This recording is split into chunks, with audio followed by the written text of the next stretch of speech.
Le monde de la culture et du spectacle sont toujours pleins de surprises et de rebondissements.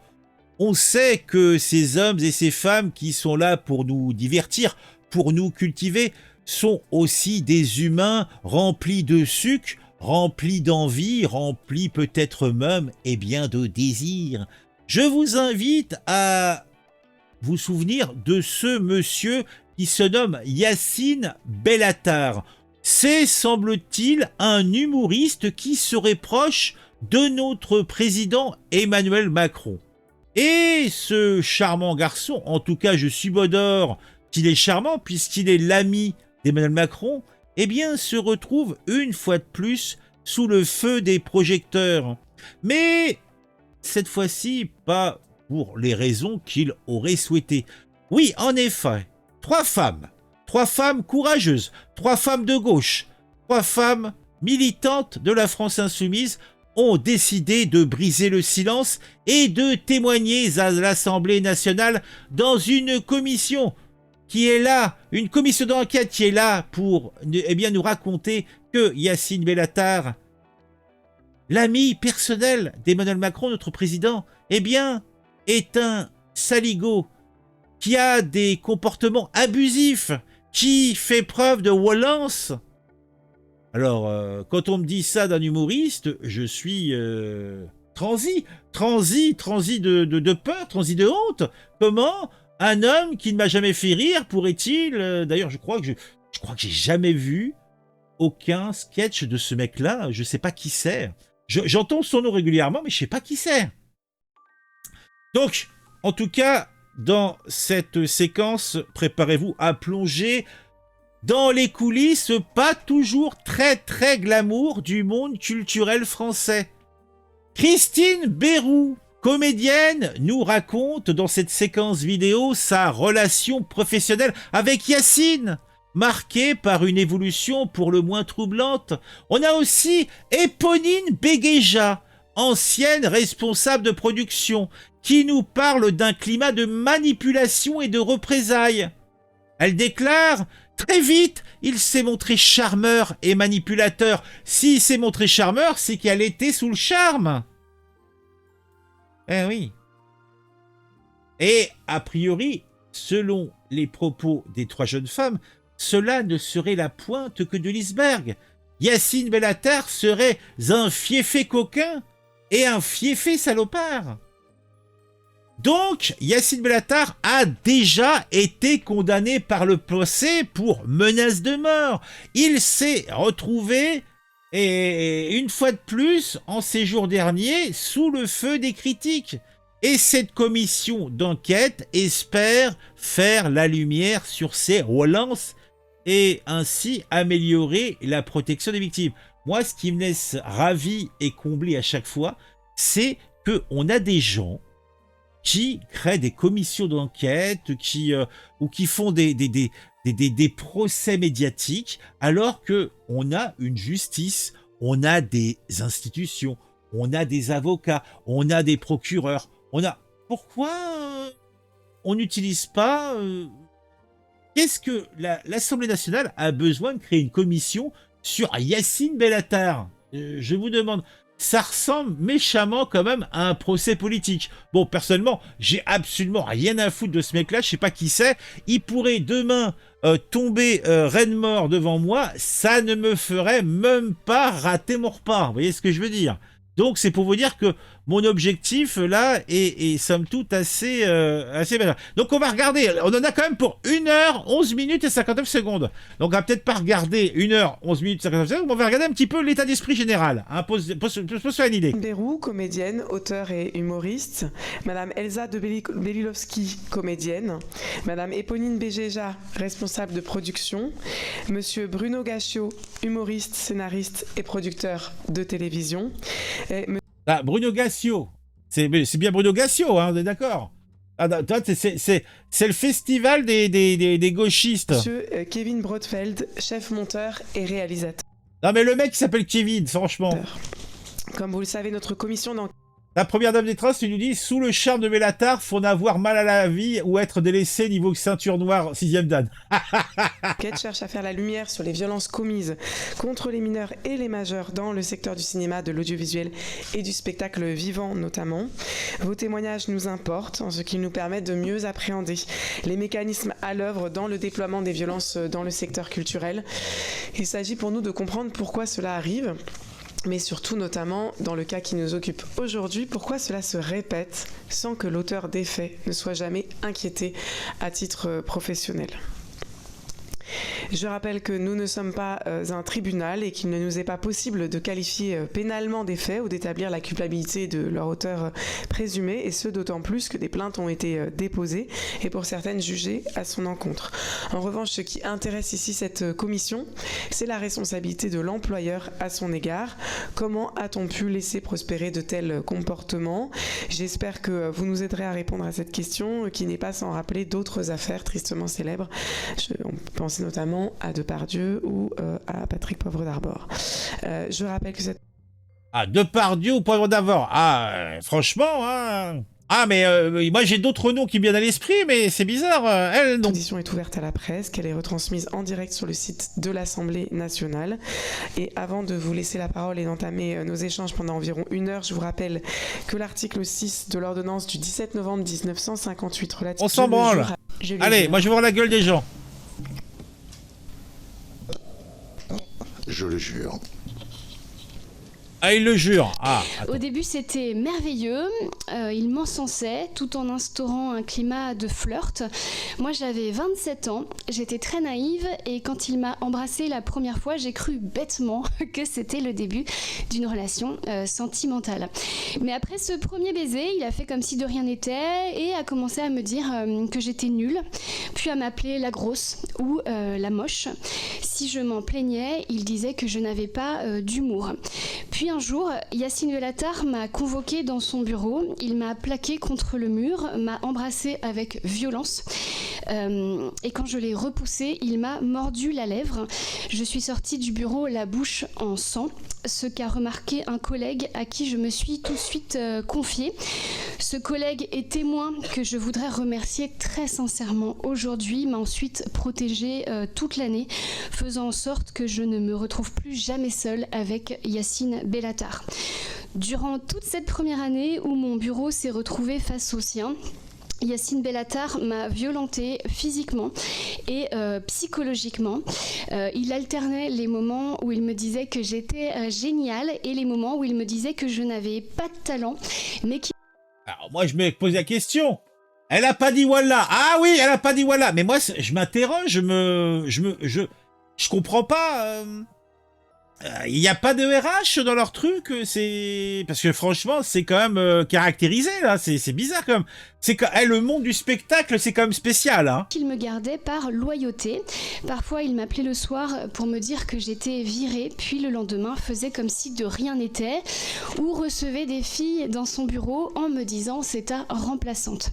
D'autres fois, pour rire, disait-il, Yacine Bellatar me plaquait au sol ou venait près de mon bureau m'asséner des coups à l'épaule quand ce n'était pas une chaussure qui volait en ma direction. Un jour, je me suis plainte auprès de son producteur Vincent Demarthe. Ce dernier m'a dit, je cite, « T'as qu'à aller bosser chez Untel ». Bon, je ne souhaite pas citer le nom de la personne. « T'as qu'à aller bosser chez Untel, ce n'est pas des chaussures qu'on te balancera, mais des cendriers ». Fin de citation. Vincent Demarthe a ensuite transmis mes doléances à Yacine Bellatar lui-même, qui a réagi en me disant aussitôt que si je me plaignais encore, il allait me griller, que je ne travaillerais plus jamais, que je devais m'estimer heureuse de faire de la télé grâce à lui, car je n'avais pas de talent. Je précise qu'à l'époque, il n'y a pas les réseaux sociaux, les humoristes sont tributaires des grands médias pour travailler et se faire connaître, donc je le crois, en pensant que c'est donc ça, la télé, qu'il faut passer par là, je me laisse humilier, finir... Chaussures qui volent, marqueur sociologique. Oui, sans doute, première dame. Sans même par penser qu'effectivement je suis nulle et que je ne vaux rien. Kevin Brodfeld, ici présent, travaillait alors en... Bah, je sais pas qui c'est. Eh, c'est qui cette Madame Christine Bérou? Christine Bérou, c'est qui celle-là? Christine Bérou. Bérou, ah, c'est 2 R. Ah, donc, c'est une humoriste. Eh ben, dis donc. Est une humoriste, comédienne et auteure française. Eh ben dis donc. Elle nous vient de Quimper. Ah, Quimper. Mon Dieu, mon Dieu, mon Dieu. Et qu'est-ce qu'il y a là? Il y a une page Wikipédia? Non, mais il faut s'intéresser aussi aux gens. Alors, elle est connue pour faire depuis 2012 la troupe de Jamel Comedy Club. Donc, elle intervient également à la télévision sur France 3, France 4. Qu'est-ce qu'elle a fait? Jamel Comedy Club, chroniqueuse dans l'émission Piquante sur TVA, chroniqueuse dans Télématin. Eh ben, dis donc. Elle a fait de la radio. Oui, bah, voilà. Donc, c'est une humoriste. Salle de montage. Salut, Ayant Mikabe. subi lui-même son propre lot cette année-là, il pourra vous confirmer dans quel climat de violence nous évoluons. Je tiens à dire qu'en plus d'être un agresseur, Yacine Bellatar est également un escroc. J'étais payé environ 1 000 € net par mois pour coécrire une émission hebdomadaire et incarner moi-même une chronique dans la dite émission. 1 000 € par mois pour des semaines d'environ 50 heures. Eh ben, dis donc. C'est vrai que le monde du spectacle, ils abusent des jeunes auteurs, hein. Eh ben, dis donc. Ah, Bellatar, je comprends qu'il soit copain avec Macron, hein. Ah bah oui, il a une vision du monde peut-être sexiste, mais bon, il n'est qu'un homme, hein. Après, il y a peut-être le capital intellectuel, voire génétique, certains activismes, certains diraient même. Mais je m'engagerai pas là-dedans parce que moi, hein, je suis pas du bois dont on fait les raquistes, hein, nom de Dieu. Mais quand même. Et je n'ai bien sûr jamais touché de droit d'auteur. Quand j'ai été reçue par la police dans le cadre de la plainte déposée par Bruno Gassio ici présent, j'ai listé pendant 2 heures toutes les violences physiques et morales que j'avais subies de la part de Yacine Bellatar. Et quand j'ai évoqué l'agression sexuelle, le policier m'a dit que comme il y avait déjà eu un baiser consenti quelques semaines plus tôt, ça allait être compliqué de me faire entendre sur ce terrain-là. Il m'a convaincue, probablement parce que j'avais extrêmement honte. Je n'ai donc pas porté cette agression à l'attention de la justice et je le regrette amèrement aujourd'hui. En revanche, j'avais bien mentionné avoir un témoin, quelqu'un qui pouvait confirmer toutes les violences que j'avais subies, mais également attester m'avoir protégée face aux dangers que représentait Yacine Bellatar. J'ai donné les coordonnées de ce témoin aux forces de l'ordre. Il n'a jamais été convoqué par la police. J'ai ensuite appris dans la presse que mon témoignage allait être mis de côté. Pour conclure, il m'est souvent demandé pourquoi je suis restée dans ces bureaux de l'enfer pendant 1 an, puis pourquoi j'ai suivi Yacine Bellatar au Move malgré tout ce que j'avais subi. Je vais répondre ici, non pas pour m'apitoyer, mais bien pour dire tout fort ce que beaucoup de victimes taisent par affect pour leurs parents proches ou moins proches. Je fais partie des enfants qui ont grandi dans une famille dysfonctionnelle et humiliante. J'ai connu très jeune la violence et la violence sexuelle. Plus tard, excusez-moi. Donc elle a subi, puisque elle avait déjà subi, elle avait le cuir déjà épais, donc on pouvait encore encaisser. Non mais c'est horrible de partir sur ce schéma-là, quoi. Plus tard, ma famille, en toute connaissance de cause, a choisi de protéger mon agresseur, comme ça arrive malheureusement. Ah, elle va nous faire une petite larme aussi. Très souvent.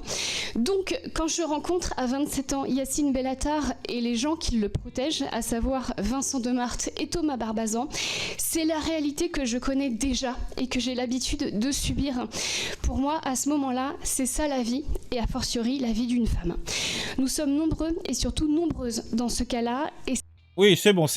On va passer au témoignage suivant. J'ai un avis et il intéresse souvent les chaînes d'infos parce que faut bien meubler. Nous avons fixé un rendez-vous à sa demande dans les locaux de Radio Nova. Il m'a proposé un travail de directrice de production pour le contenu audiovisuel de ses prochains spectacles, Les Soirées Cheloues. Très rapidement, il m'a fait la cour, absolument déstabilisé par ce coup de cœur qui lui tombait dessus. Séducteur, flatteur, charmeur et surtout manipulateur. J'ai refusé de coucher avec lui et je n'ai pas eu le poste. Je ne l'ai plus revu après mon nom clair et définitif, malgré mes relances pour fixer un rendez-vous professionnel et malgré son intention de faire la part des choses. Tu as du talent et bien sûr tu as ma parole pour le travail.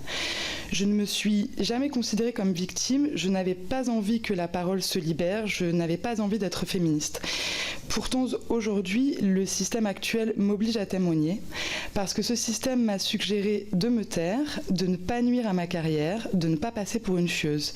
et de considérer, si ce n'est normal, tout du moins banal, ce genre d'anecdote qui ponctue les carrières des femmes depuis des décennies.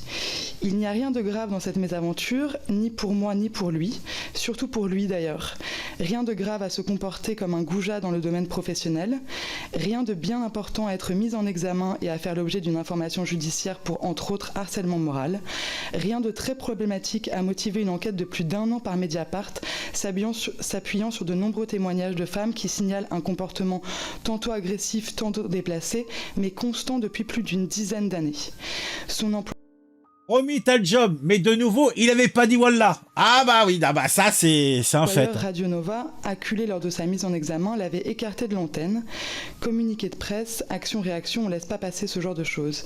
Et puis cette semaine, en avril 2019 donc, en douce, sans l'annoncer fièrement, ils lui ont redonné le micro. Après une mise au vert d'1 mois, cet homme a repris les chemins des studios et s'apprête à se produire à l'Olympia dans le cadre d'un spectacle produit par Nova. Cet homme bénéficie d'un système bienveillant à son égard, tant mieux pour lui. Le même système qui me fera passer pour une femme aspirant à un halo de lumière, qui laissera planer le doute sur mes intentions, qui prônera l'extrême prudence et qui balayera d'un revers de main toutes les situations ne justifiant pas de poursuite judiciaire, tant pis pour nous. Je précise que Yacine Bellatar m'a appelé pour me menacer, pour parler à mes employeurs, qu'il a ensuite appelé des ex-employeurs à moi en disant est-ce que tu connais cette personne ? Il va falloir qu'elle fasse très attention à ce qu'elle dit et à ce qu'elle fait. Je précise que je n'ai plus de nouvelles de lui depuis 2020, à part pour l'avoir croisé dans la rue. Il s'est installé à un café en face de moi, il m'a fixé pendant un quart d'heure et il a craché par terre. Voilà, ça c'est... Ah bah, ils sont un peu nunuches, ces filles. Bah, nunuches peut-être pas, mais bon, c'est entre pression, carrière... ce que Allez, on passe à la suivante. J'ai entendu dire que le théâtre du ski. Donc voilà, j'ai rencontré Yacine Bellatar en janvier 2016 avec ma compagnie d'appro. Nous étions à la recherche d'un théâtre et j'avais entendu dire que le théâtre du 10h était en train de refaire sa programmation, qu'il fallait voir avec un certain Yacine Bellatar, qu'il avait racheté le 10h. Je lui ai écrit sur Facebook pour lui envoyer le dossier de presse. Après plusieurs échanges, il me dit d'abord qu'il n'a pas le temps de nous recevoir, pas avant 2 semaines, que son planning est très chargé. Puis il me réécrit que, vu que j'ai l'air sympa, il accepte de nous rencontrer. Il nous raconte que le 10h lui appartient à 90%, qu'il a pour projet de racheter toutes les salles du boulevard de Clichy pour en faire le futur Broadway parisien. Il me dit que j'ai beaucoup de potentiel, que je peux aller loin, si j'en ai envie, et qu'il est prêt à m'aider. Il semble très concerné par le succès du spectacle, il me donne beaucoup de conseils, commente régulièrement le casting de ma troupe et me dit comment je dois gérer ma compagnie. Par exemple, il me dit de retirer mon nom de l'affiche, qu'il n'y a que les gens qui n'ont pas confiance en eux qui écrivent leur nom. Ce que je fais, je retire mon nom. Je précise que la compagnie a déjà 4 ans à l'époque et que je ne lui ai pas demandé de se positionner de cette manière. Il parle beaucoup et longtemps. Je crois en plus qu'il n'a jamais vu le spectacle en entier. Il passait simplement une tête de temps en temps, nous apercevions son ombre à l'entrée de la salle, puis il repartait. Parfois, il partait en tournée et là, j'avais plus du tout de nouvelles. En juin 2016, il me propose de jouer dans une pièce, Doudou, qu'il a coécrit avec Thomas Barbazan. Il m'a soufflé qu'il y avait un rôle pour moi. Alors que je suis certaine d'avoir le rôle, il me fait finalement passer un casting ainsi qu'à d'autres actrices de ma compagnie. Il me donne ensuite le rôle. Puis me le retire 2 semaines plus tard par message en plein été, car selon lui, je ne suis pas assez disponible. Il ne répond pas à mes appels et me laisse avec ça tout l'été. Finalement, à la rentrée, j'ai le rôle. Et même si je commence à observer à quel point il est difficile de bosser pour Yacine et non pas avec Yacine, j'accepte le projet. C'est la présence des autres acteurs qui me rassure, ainsi que toute l'équipe du 10h qui est très sympa avec moi. Voilà, je souligne que je dois souligner qu'ils étaient sympas avec moi, parce que quand une équipe est sympa, on doit le souligner, alors que normalement, c'est la normalité, mais comme on a l'habitude des relations un peu difficiles, bah voilà. Bref, Yacine Bellatar se met à me dire « je t'aime », il me chuchote ça à l'oreille quand il me croise dans les couloirs, il me dit qu'il me veut, qu'il est fier de moi, il me parle souvent de ma bouche. Je suis en couple à ce moment-là et il se permet beaucoup de commentaires sur ma relation. Pourquoi ton mec vient jamais te voir ? C'est qui ? Tu devrais le quitter. Il me fait comprendre que si je veux réussir, je dois faire ce qu'il me dit. Un soir, il me fait un débriefing après la pièce à 23h. Je suis seule dans son bureau. même si je m'assure de ne jamais être seule avec lui dans le théâtre. D'ailleurs, c'est une des règles que je me suis fixée inconsciemment, c'est de jamais être seule avec lui, d'accepter que des rendez-vous en journée et en public. Lors de ce débriefing, il dit rien, juste il me fixe, puis là il me pose une question. Alors, tu t'es trouvé comment ? Et hoche la tête, pensif, sans me dire le fond de sa pensée, en me laissant quoi ? Voilà. À force, je viens avec la boule au ventre au théâtre et je commence vraiment à douter de moi. Est-ce que j'ai bien joué ? Est-ce que je fais ce qu'il faut ? Est-ce que je deviens un peu perdue, quoi. Je commence à avoir peur de lui, de son jugement, à être stressée dès que je le vois, dès que je lui parle. Il m'envoie souvent des messages à pas d'heure, me propose des balades pour discuter. Je sais jamais comment lui répondre, comment refuser ses avances sans le vexer, sans le fâcher. C'est mon patron. Et puis, parce que en plus, j'ai déjà vu Yacine s'énerver sur d'autres personnes et les humiliations qu'il fait subir, et j'ai pas envie de vivre ça. Il me propose des rendez-vous à pas d'heure, voilà, il m'envoie des textos insistants, je ne réponds pas. Une fois, il me propose de l'accompagner à un rendez-vous pro, et là, je me retrouve à visiter une boîte de striptease au milieu du boulevard de Clichy. Ah, la boîte de striptease! C'était une salle qu'il voulait racheter, donc je me retrouve dans ce lieu, je suis surprise d'être là, et trouve un prétexte pour partir. Un matin, il me retire ma compagnie de la programmation du 10h. Il nous vire le spectacle, sans explication. Je ne sais plus comment je l'ai appris, mais je me rappelle de la violence avec laquelle je reçois la nouvelle. Cette compagnie, c'était toute ma vie. J'avais beaucoup investi pour le spectacle. Il me donne rendez-vous le lendemain. Donc, il me donne le rendez-vous le lendemain pour déjeuner. Ah, ça y est, on est parti, la petite larme. Mais je la connais. Elle, par contre, je sais pas, je connaissais pas son nom, mais j'ai déjà vu, quoi. Larmes, en colère. J'ai dû la voir dans des séries ou un truc comme ça. Je comprends pas, je veux juste des explications. Je n'ai pas faim, mais il insiste pour que je commande à déjeuner. Je le regarde en face de moi, je vois que vraiment, on n'est pas en train de vivre la même chose. Il me dit qu'il va m'inviter. Enfin, il est détendu.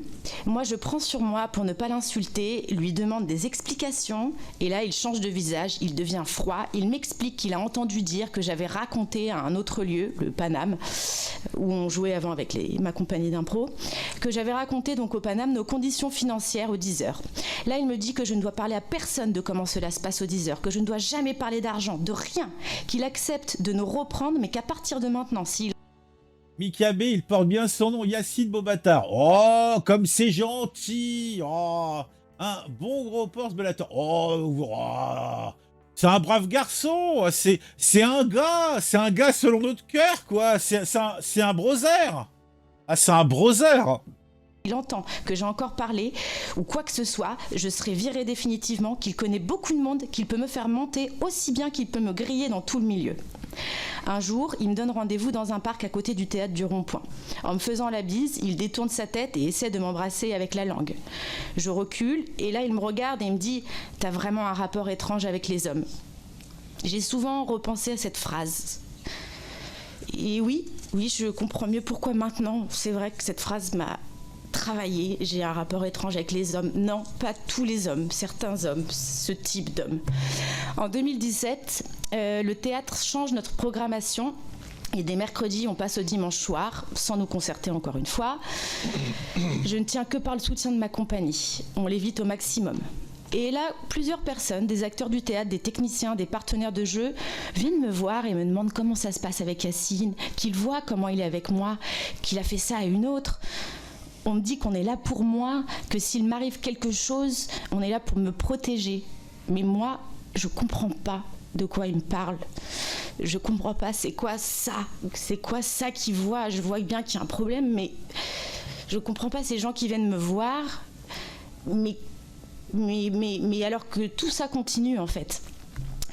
Je ne le croise plus, je ne le croise presque plus. Aussi, j'apprends qu'en réalité, il n'a que 2% du théâtre de 10h, qu'il ment. Et surtout, je commence à entendre d'autres histoires avec d'autres comédiennes le concernant. D'autres comédiennes avec qui il s'est engueulé, avec le même mécanisme, celui de la confiance, de la position hiérarchique. Je commence à comprendre que je ne suis pas seule. En 2018, nous quittons définitivement le théâtre du 10h. D'ailleurs, à ce moment-là du théâtre, on avait un nouveau surnom dans le théâtre, ils nous appelaient les improputes. Voilà. Fin 2018, je commence à être contactée par des journalistes qui enquêtent sur ces agissements. C'est quand même bien, c'est quand même beau de voir derrière le décor. Hein. C'est ce monde du spectacle. Ça fait bien plaisir. Hein. par d'autres comédiennes, d'autres comédiens, d'autres victimes qui voudraient que je porte plainte. Apparemment, mon nom revient souvent. Je ne me sens pas capable de porter plainte, je n'ai pas du tout envie de me confronter à lui. À ce moment-là, je ne vois plus du tout Yacine Bellatar et je ne veux plus du tout repenser à tout ça. Aussi, mon entourage m'encourage à ne pas parler, ça va gâcher ta carrière, ton nom sera associé au sien toute sa vie. Dans les journaux, quand on tapera Elsa, on verra Yacine. Je me sens complètement perdue, je ne suis pas capable à ce moment-là de mesurer en plus les conséquences sur moi. Puis un jour, j'ai été bouleversée par le coup de fil d'une journaliste qui m'a dit qu'un baiser volé forcé, c'était une agression sexuelle.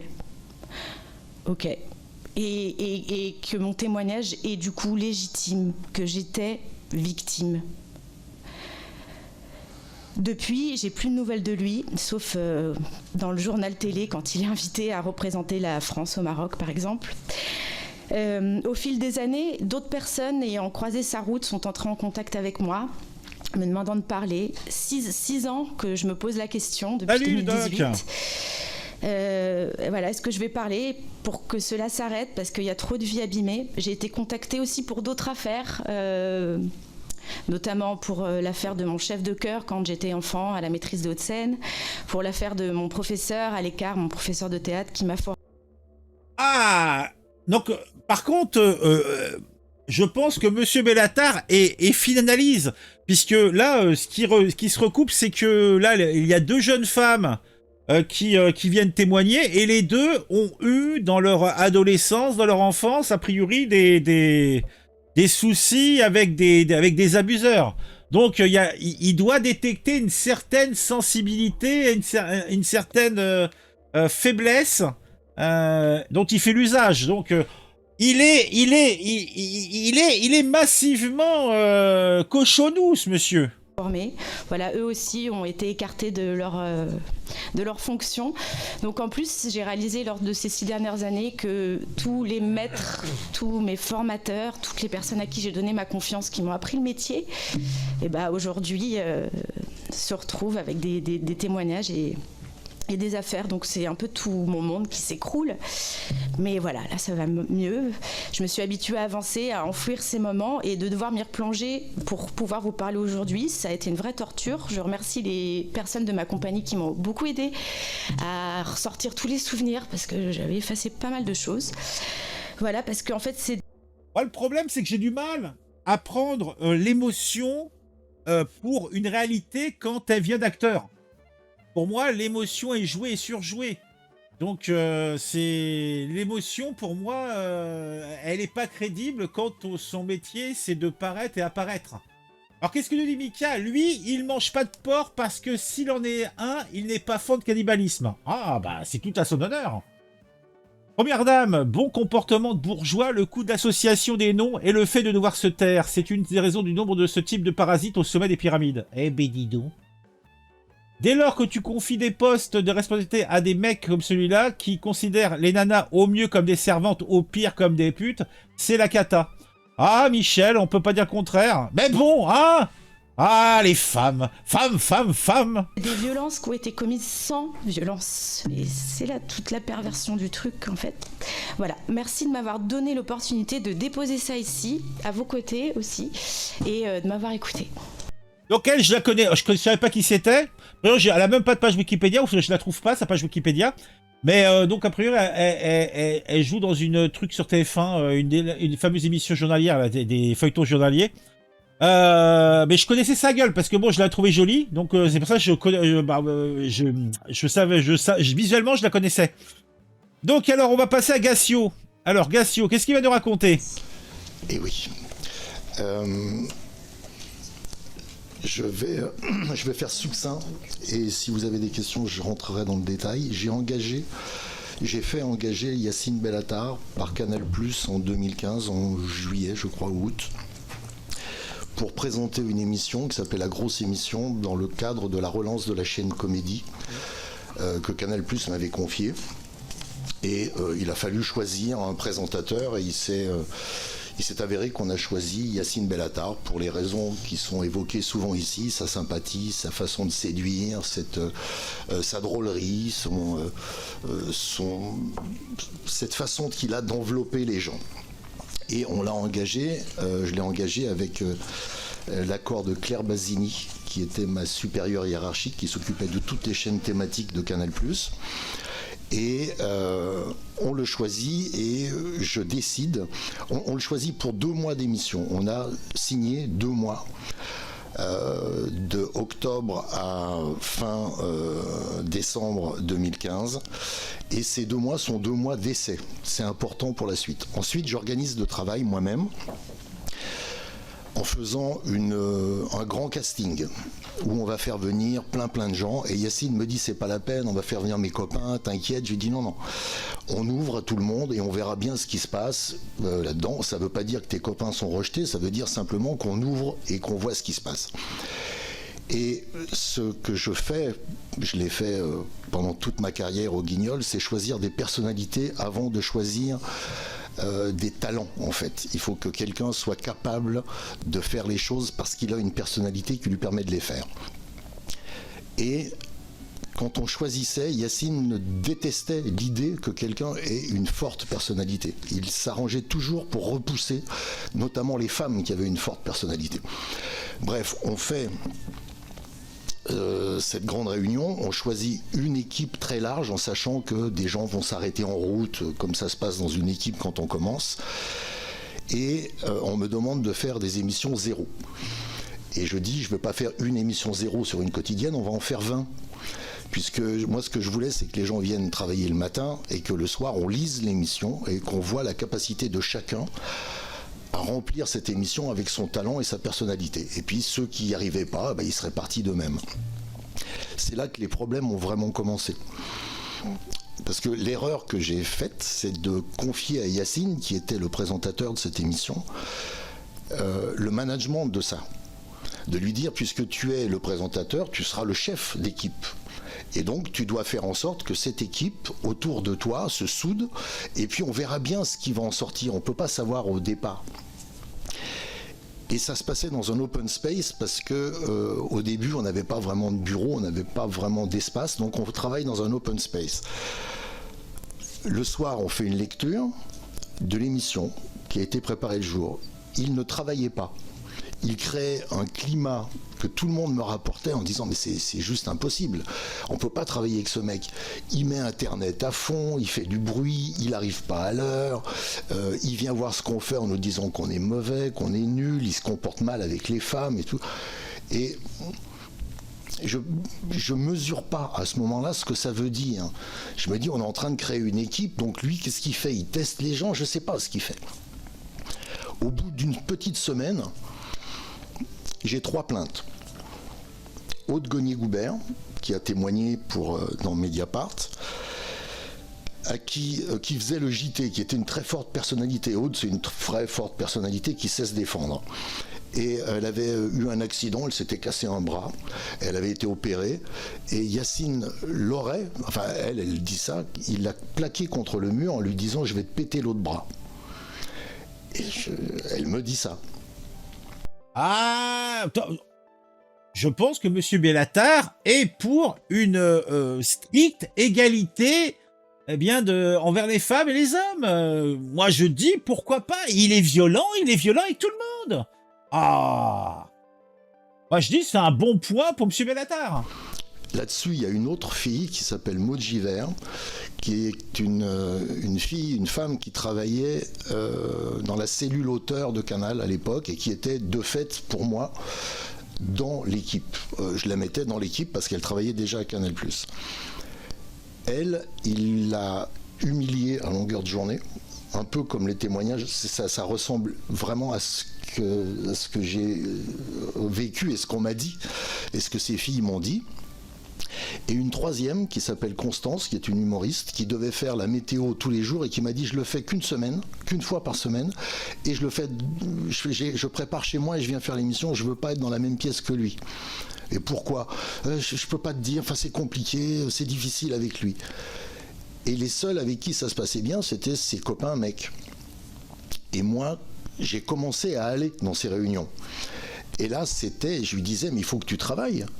je veux voir ton travail, moi, en fin de journée. Ta capacité à toi à faire un éditorial chaque jour sur de l'actualité. Il me disait, ouais, mais je le ferai, t'inquiète pas, là, je regarde des trucs sur Internet, mais eux, ils sont... Et à un moment, ces 3 témoignages étant réitérés, j'ai convoqué Yacine en lui disant, voilà ce qu'on me dit. Qu'est-ce que tu as fait? Qu'est-ce que tu fais?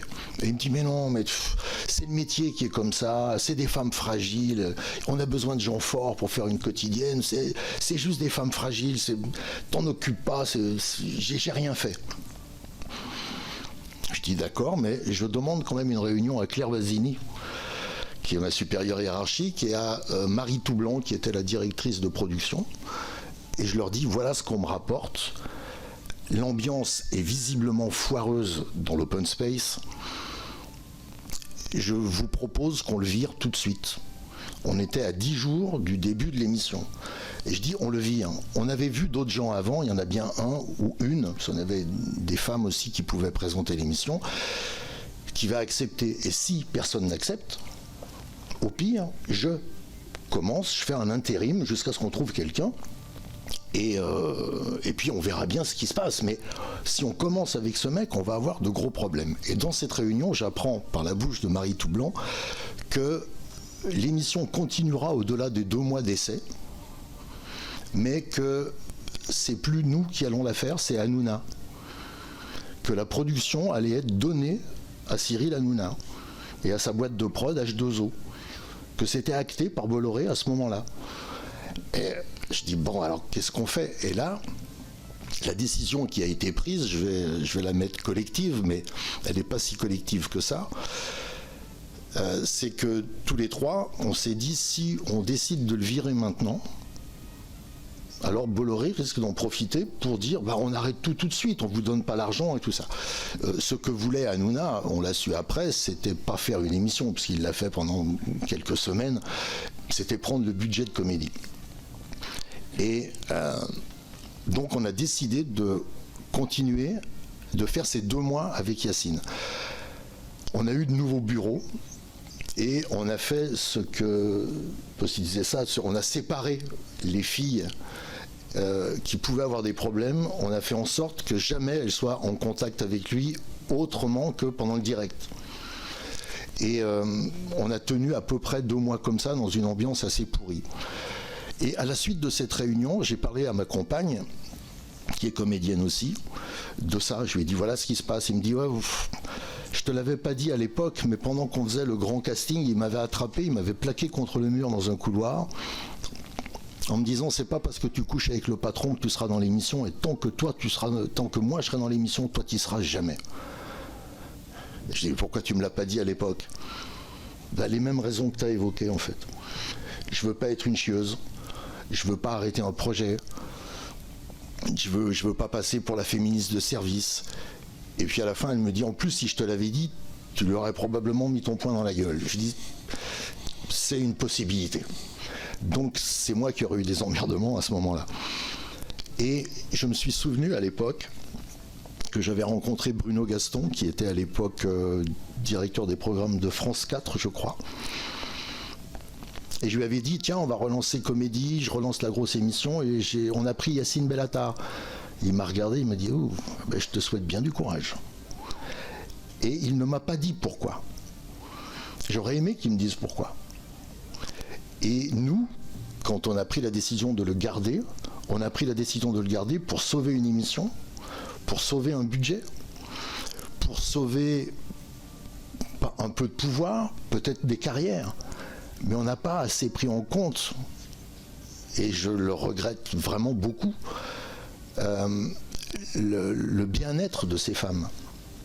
Et la malveillance et la toxicité de quelqu'un dans ce genre de réunion, c'est très compliqué à percevoir, même si on le voit et que c'est gros comme une maison, mais dans toute la hiérarchie, c'est très compliqué de dire stop, on coupe, parce que tous ceux qui perdent dans cette histoire, c'est les comédiens, les producteurs, les auteurs, c'est eux qui perdent le plus. Et face à ça, le mal-être des femmes, ça pèse pas parce qu'il y a un système qui est comme ça, quoi. C'est le système qu'il faut changer. Il faut pouvoir protéger. Moi, j'aurais voulu être protégé, pouvoir. La logique aurait voulu que je dise à mon supérieur hiérarchique, Claire Basini, voilà ce qui se passe, qu'elle aille voir le patron de la chaîne et qu'il lui dise voilà ce qui se passe, voilà pourquoi on le vire. Et que à aucun moment il y a la peur de se dire oh là là, si on fait ça, on va être viré, on va prendre des risques.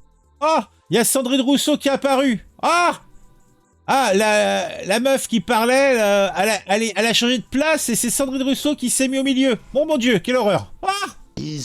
Non, il n'y a aucun risque à dénoncer une atrocité. Moi, je trouve ça atroce. Voilà, je vous remercie de m'avoir écouté.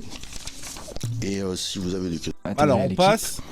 Et à titre personnel, je suis à moitié kabyle et à moitié d'Europe de l'Est. Donc j'ai un peu de famille juive qui a été déportée. Et donc les blagues me concernant étaient sur mes origines juives. Et une fois que cette période de blagues entre nous est passée, il a continué à m'appeler le juif. Et c'était donc hors contexte, il n'y avait plus de blagues. Ah, mais attends, en plus, on rajoute à ça un petit peu d'antisémitisme sous-jacent. Il a tous les charmes, ce monsieur Bellatar. Hein, c'est fou. Hein. C'était le matin pour se dire bonjour, ou quand on se croisait à midi ou le soir. Je lui ai plusieurs fois rappelé que je m'appelais Kevin et non pas le juif, mais il a continué. Salut Pagola. Je n'ai pas fait la réflexion systématiquement parce que ça n'avait pas d'impact. Parce que c'était mon patron, c'était mon premier travail et que je connaissais pas bien ce milieu et que j'avais pas envie de me griller avec quelqu'un qui avait potentiellement du pouvoir et qui pourrait m'empêcher de travailler. Enfin, c'est mon premier boulot, je pas commencer comme ça. Et comme l'a dit Christine tout à l'heure, je sais qu'il peut être violent. Il y a un matin où je suis arrivé, personne ne parlait, personne ne travaillait, ce qui est assez inhabituel. Et donc j'ai fini par savoir qu'en fait l'un des auteurs lui avait signifié qu'il souhaitait cesser de travailler avec lui. Et donc ça l'avait mis en colère. Et donc dans sa colère, il s'était mis à frapper dans une bibliothèque et à la renverser. Et ce qui avait donc créé cette ambiance assez dramatique. Après moi je n'ai plus eu de contact à la fin de la saison quand l'émission s'est arrêtée. On s'est recroisés par hasard 2 fois avec plusieurs mois d'intervalle. Une fois à l'Olympia pour un spectacle d'humour et une fois à l'enregistrement d'une émission à Radio France. Donc comme je l'ai croisé, je suis allé le saluer. Et donc il m'a encore une fois appelé le juif alors que ça faisait donc des mois qu'on n'avait plus de contact. Et donc voilà. Et après ça, on n'a plus contact directement en tout cas. Voilà. Charmant garçon. Merci beaucoup, merci pour la force de ces témoignages. Merci pour leur courage aussi, parce que c'est pas simple de dénoncer. Monsieur le rapporteur, vous souhaitez vous prononcer? Ah, Sandrine, en force. Oui, merci Madame la Présidente, merci pour vos témoignages.